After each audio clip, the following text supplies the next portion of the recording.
Him again. No, not him again. I'm heading your direction. I'll be right there. Copy that. You're heading my direction. See you when you get here. Rusticator Communications. What do you need? What works? What doesn't work? What makes it more efficient? Maybe there's some of the stuff you already have or some things you want to upgrade to.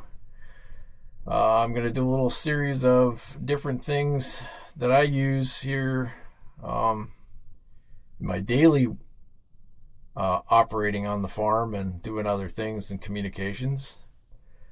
Everything from cell phones to two-way radios.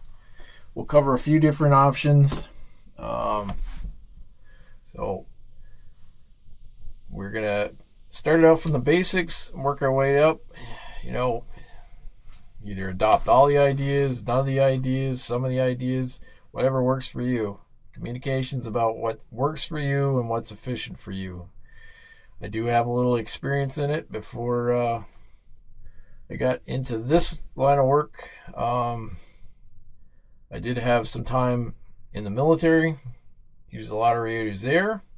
I also spent 20 plus years as a volunteer firefighter, used plenty of radios in that.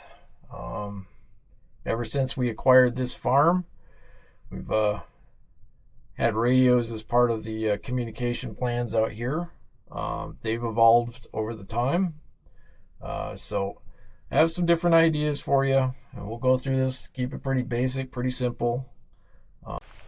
Okay, communications on the farm. Probably the simplest is hollering at one another or getting off of whatever piece of equipment you're using and talking to them face to face. Not always efficient, not always effective, but it's always there. Next thing is cell phones. Most likely you already have one based on my YouTube analytics. Most of you are watching my videos on one of these. So that's another way of communicating back and forth. Obviously it's going to be calling or texting. Probably the next more efficient method is using these little handheld radios. These are some Baofangs, another different type of Baofang. Handheld, portable, rechargeable batteries. They can be FRS or GMRS, and we can talk about that a little bit in depth as we go along in this little series.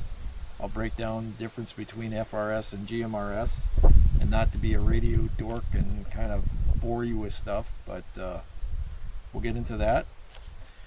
The other type of radio communication, I'll take you over to the truck and show you that.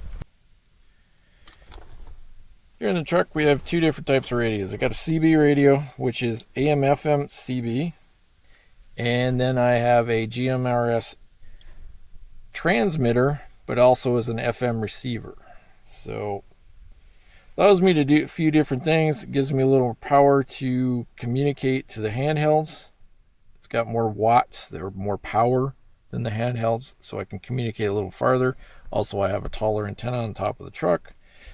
Same thing with the CB, it's kind of limited in its wattage, but it uses AM for most of its communications, which is kind of atmospherically dependent to go further.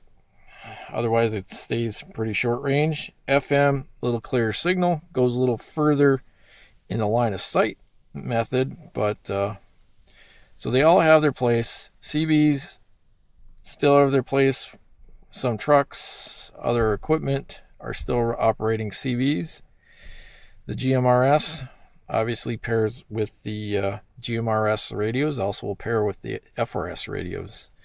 And we can break down the numbers on what channels are available on the FRS and how they work and what channels are available on GMRS here in this bit.